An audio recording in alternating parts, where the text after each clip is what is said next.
Hello नमस्कार दोस्तों, स्वागत है आप सभी का अभी स्टडी पॉइंट 92 में। दोस्तों आज हम एसएससी जीडी जीएस का प्रैक्टिस सेट नंबर 8 करेंगे। चलिए दोस्तों स्टार्ट करते हैं। पहला क्वेश्चन है आपका, रिपब्लिक पुस्तक के लेखक कौन है? अरस्तु हैं, इमानुएल कांट हैं, प्लेटो हैं, सुकरात हैं। तो इसका सही जवाब क्या हो जाएगा दोस्तों? इसका सही जवाब हो जाएगा प्लेटो। देख लेते हैं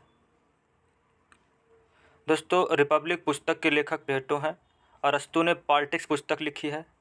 प्लेटो को सुकरात का शिष्य या अरस्तु का गुरु कहते हैं। अगले क्वेश्चन चलते हैं दोस्तों। क्वेश्चन है दोस्तों, ब्रिटिश संसद में सांसद बनने वाले पहले भारतीय का नाम बताइए।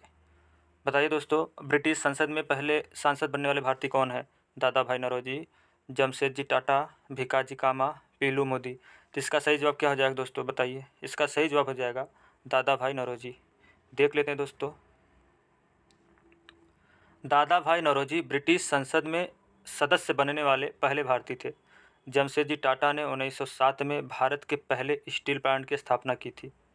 भिकाजी कामा जर्मनी के स्टुटगार्ट नगर में भारत का प्रथम तिरंगा झंडा फहराने के लिए प्रसिद्ध हैं। अगले क्वेश्चन चलते दोस्तों। भारतीय महिला की सबसे पहली ज्ञात आत्मकथा कौन सी है? सिटी ऑफ टू गेटवेज, माप रेमिनिसंसेस या अमर जीवन या बियॉन्ड द जंगल। तो इसका सही जवाब क्या हो जाएगा दोस्तों? बताइए। इसका सही जवाब हो जाएगा अमर जीवन। देख लेते हैं दोस्तों। भारतीय महिला की सबसे पहली ज्ञात आत्मकथा अमर जीवन है। अमर जीवन आत्मकथा बंगाली लेखिका रस सुंदरी देवी के द्वारा लिखी गई थी। अगले क्वेश्चन चलते हैं दोस्तों। क्वेश्चन है दोस्तों, 1774 में सर्वोच्च न्यायालय को किस शहर में फोर्ट विलियम्स को शीर्ष न्यायालय के रूप में स्थापित किया गया था? कोलकाता, दिल्ली, शिमला, मुंबई। तो इसका सही जवाब क्या हो जाएगा दोस्तों? बताइए। इसका सही जवाब हो जाएगा कोलकाता। देख लेते हैं दोस्तों। और 1774 में सर्वोच्च न्यायालय को कोलकाता के फोर्ट विलियम में शीर्ष न्यायालय के रूप में स्थापित किया गया था। इसके पहले न्यायाधीश सर एलियाज इम्पे थे। अगले क्वेश्चन चलते हैं दोस्तों। क्वेश्चन है दोस्तों, 1529 में घाघरा के युद्ध में मुगल बादशाह बाबर ने किसे हराया था? कासिम बरीद को, दिलावर खां हुसैन को, महमूद लोदी को, यूसुफ आदिल शाह को। तो इसका सही जवाब क्या हो जाएगा दोस्तों? इसका सही जवाब हो जाएगा महमूद लोदी। देख लेते हैं दोस्तों।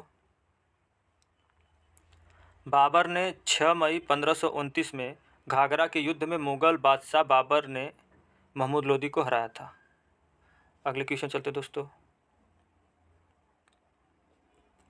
क्वेश्चन है, घनानंद को हराकर मौर्य साम्राज्य की स्थापना किसने की? कुणाल ने, अशोक ने, चंद्रगुप्त ने, बिंदुसार ने। इसका सही जवाब क्या हो जाएगा दोस्तों? बताइए। तो इसका सही जवाब होगा चंद्रगुप्त। देख लेते हैं। चंद्रगुप्त मौर्य ने अंतिम नंद शासक घनानंद को हराकर मौर्य साम्राज्य की स्थापना की थी। बिंदुसार चंद्रगुप्त मौर्य का पुत्र था। बिंदुसार को अमित्रघात कहा जाता है। अशोक बिंदुसार का पुत्र था। अगले क्वेश्चन चलते हैं दोस्तों। क्वेश्चन है दोस्तों, दक्षिण भारतीय वंश विजयनगर साम्राज्य किस राजा द्वारा स्थापित किया गया था? नंदीवर्धन, हरिहर प्रथम के द्वारा, बिंदुसार या दंती दुर्ग द्वारा। तो इसका सही जवाब हो जाएगा हरिहर प्रथम। देख लेते हैं दोस्तों। दक्षिण भारतीय वंश विजयनगर साम्राज्य की स्थापना 1336 ईस्वी में हरिहर प्रथम एवं बुक्का नामक 2 भाइयों ने की थी। दंती दुर्ग ने राष्ट्रकूट साम्राज्य की स्थापना की थी। बिंदुसार मौर्य सम्राट अशोक के पिता थे। अगले क्वेश्चन चलते दोस्तों। क्वेश्चन दोस्तों, ग्रेट ब्रिटेन की संसद का कौन सा कानून भारत में ईस्ट इंडिया कंपनी के शासन की पूरी जांच और मरम्मत करने की ओर लक्षित था? बताइए दोस्तों। 1861 का भारतीय परिषद अधिनियम या 1858 का भारत सरकार अधिनियम या रेगुलेटिंग एक्ट या पिट्स इंडिया एक्ट। इसका सही जवाब क्या हो जाएगा? बताइए। इसका सही जवाब हो जाएगा रेगुलेटिंग एक्ट। देख लेते हैं। 1773 का रेगुलेटिंग एक्ट भारत में ईस्ट इंडिया कंपनी के शासन की पूरी जांच और मरम्मत करने की ओर लक्षित था। 1784 के पिट्स इंडिया एक्ट के माध्यम के बोर्ड ऑफ कंट्रोल की स्थापना की गई थी। 1861 के अधिनियम के द्वारा वायसराय को अध्यादेश जारी करने की शक्ति प्रदान की गई। अगले क्वेश्चन चलते दोस्तों। अमरोहा के युद्ध 1305 में दिल्ली सल्तनत को किसके ऊपर विजय प्राप्त हुई? बताइए दोस्तों। ईस्ट इंडिया कंपनी के ऊपर, या निजापुर सल्तनत, या मंगोल सेना, या पुर्तगाली साम्राज्य? इसका सही जवाब हो जाएगा मंगोल सेना। देख लेते हैं दोस्तों। अमरोहा के युद्ध 1305 में दिल्ली सल्तनत की मंगोल सेना के ऊपर विजय प्राप्त हुई थी। अगले क्वेश्चन चलते हैं दोस्तों। क्वेश्चन है, भारत सरकार अधिनियम 1919 23 दिसंबर 1919 से लागू हुआ। इस अधिनियम में सिफारिश किए गए सुधारों को शामिल किया गया। बताइए दोस्तों, किसके सिफारिश किए गए सुधारों को लागू किया गया? कर्जन के, या मॉन्टेगो चेम्सफोर्ड के, या राष्ट्रीय योजना, या मार्ले मिंटो? इसका सही जवाब क्या हो जाएगा दोस्तों, बताइए। तो इसका सही जवाब हो जाएगा मॉन्टेगो चेम्सफोर्ड। देख लेते हैं दोस्तों। भारत सरकार अधिनियम 1919 जो 23 दिसंबर 1919 से लागू हुआ था। इस अधिनियम में मॉन्टेगो चेम्सफोर्ड की सिफारिश पर किए गए सुधारों को शामिल किया गया। इस अधिनियम के द्वारा प्रांतों में द्वैध शासन प्रणाली की शुरुआत की गई। अगले क्वेश्चन चलते हैं दोस्तों। वह पत्रिका जिसमें महात्मा गांधी ने उल्लेख किया था कि वे चाहते थे कि संविधान ऐसा करे, किस पत्रिका में उन्होंने उल्लेख किया? यंग इंडिया में, या हरिजन में, या नवजीवन में, या ओरिएंटल पत्रिका में? इसका सही जवाब क्या हो जाएगा दोस्तों, बताइए। तो इसका सही जवाब हो जाएगा यंग इंडिया। देख लेते हैं दोस्तों।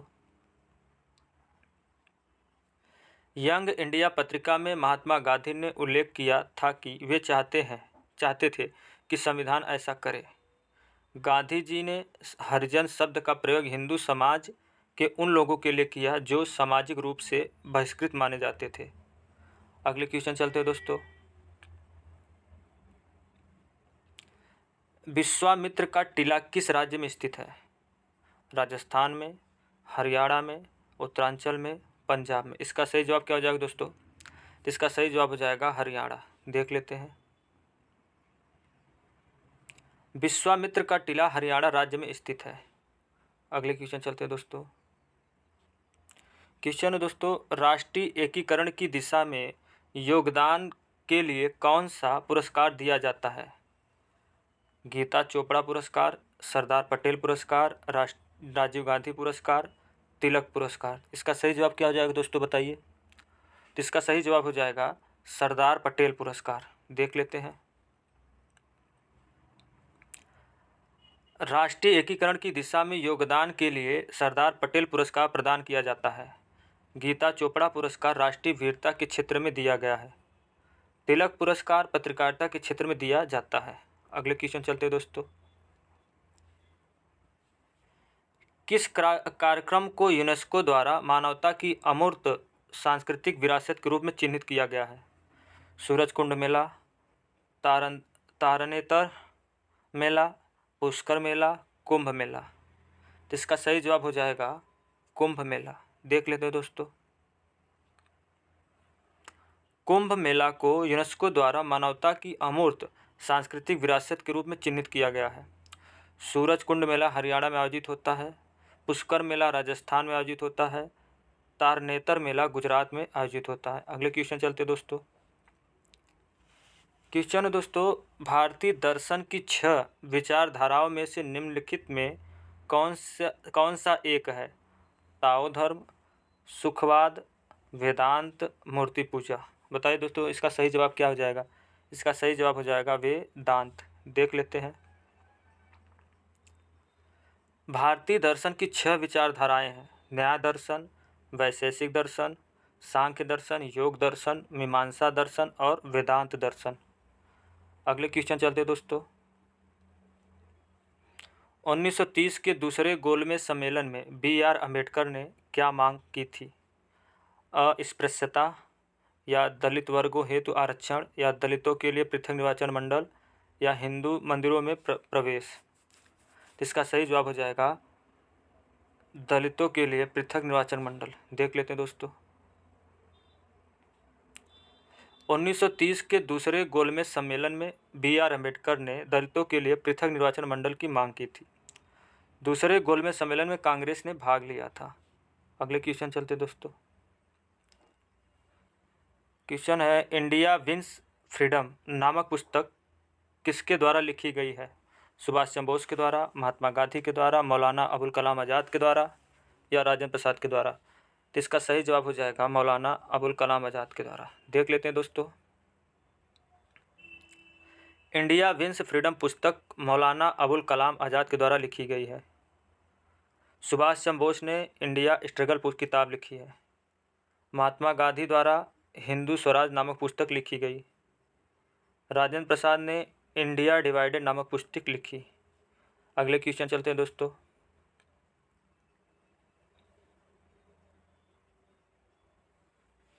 केरल में व्यापारिक स्टेशन शुरू करने के लिए पहले कौन आए थे? अंग्रेज व्यापारी, पुर्तगाली व्यापारी, डच व्यापारी, फ्रांसीसी व्यापारी? तो इसका सही जवाब हो जाएगा पुर्तगाली व्यापारी। देख लेते हैं दोस्तों। केरल में व्यापारी स्टेशन की शुरुआत सबसे पहले पुर्तगालियों ने की थी। अंग्रेज व्यापारियों ने सबसे पहले सूरत को अपना व्यापारिक अड्डा बनाया। डचों ने मुसलीपट्टनम को अपना पहला व्यापारिक स्टेशन बनाया। फ्रांसीसियों ने सूरत को पहला व्यापारिक केंद्र बनाया। अगले क्वेश्चन चलते हैं दोस्तों। चित्तौड़गढ़ के किले के अंदर विजय के प्रतीक विजय स्तंभ का निर्माण किसने कराया? राणा उदय सिंह, राणा कुंभा, महाराणा प्रताप, राणा सांगा? बताइए दोस्तों, इसका सही जवाब क्या हो जाएगा? इसका सही जवाब हो जाएगा राणा कुंभा। देख लेते हैं दोस्तों। चित्तौड़गढ़ के किले के अंदर विजय के प्रतीक विजय स्तंभ का निर्माण राणा कुंभा ने करवाया था। यह राजस्थान में स्थित है। अगले क्वेश्चन चलते हैं दोस्तों। किस गवर्नर जनरल ने सती प्रथा को खत्म किया? वारेन हेस्टिंग, डलहौजी, कॉर्नवालिस, या विलियम बेंटिंग? जिसका सही जवाब हो जाएगा बेंटिंग। देख लेते हैं दोस्तों। बेंटिंग ने 1829 में सती प्रथा समाप्त किया था। डलहौजी ने अपगत के सिद्धांत की शुरुआत की थी। कॉर्नवालिस को भारतीय सिविल सेवा का जनक कहा जाता है। और हेस्टिंग ने पिंडारियों का दमन किया था। अगले क्वेश्चन चलते हैं दोस्तों। द्वितीय गोलमेज सम्मेलन में हुआ था, मतलब कब हुआ था? 1930 में, दिसंबर 1929 में, दिसंबर 1931 में, दिसंबर 1932 में? इसका सही जवाब हो जाएगा दिसंबर 1931। देख लेते हैं दोस्तों।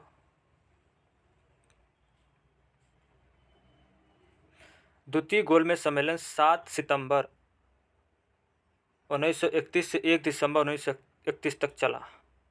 प्रथम गोलमेज सम्मेलन 12 नवंबर 1930 से 13 जनवरी 1931 तक लंदन में हुआ। तृतीय गोलमेज सम्मेलन 17 नवंबर से 24 दिसंबर 1932 तक चला। कांग्रेस ने इस सम्मेलन का बहिष्कार किया था। अगले क्वेश्चन चलते हैं दोस्तों। फतेहपुर सीकरी में बुलंद दरवाज़ा किसने बनवाया? हुमायूं ने, अकबर ने, शाहजहां ने, जहांगीर ने? इसका सही जवाब क्या हो जाएगा? इसका सही जवाब हो जाएगा अकबर। देख लेते हैं दोस्तों। अकबर ने गुजरात विजय की स्मृति में राजधानी फतेहपुर सीकरी में बुलंद दरवाज़ा का निर्माण करवाया था। शाहजहां ने आगरा में ताजमहल का निर्माण